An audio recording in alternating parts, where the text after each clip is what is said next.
Hey y'all, today I'm going to show you how I roast garlic and turn it into a paste. Now, most people just lop off the top of a head of garlic and wrap the entire thing in foil and roast it that way. I don't like to do it that way. My youngest kid has trypophobia, so she doesn't like to see stuff squeezed out of holes, and she watches my content, so.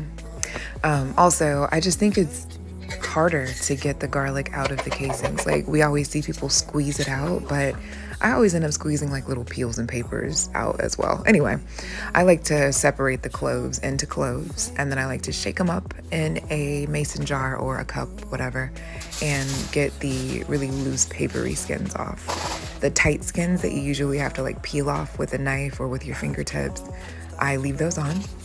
And then I wrap that entire thing in foil with a little bit of olive oil, and I roast it. I roasted this at 425 for 30 minutes. Then I checked it, and I am pulling out. You see the cloves are just slipping out of the paper. That's what happens. So it's way easier. And then I put it back in for about 20 more minutes. I think I ended up roasting this for about an hour and a half because I was roasting it with sweet potatoes, so it took longer.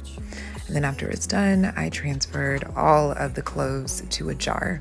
This is actually a jar of tuna fish that I reused because, why waste glass jars?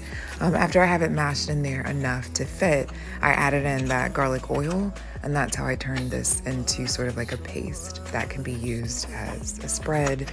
I'm gonna add this to mashed potatoes, but you can use it for quite a few things. But yeah, recipe is on deepfriedhoney.com, and I will link it in the description box. As always, thank you for spending a couple of minutes out of your day with me. Bye.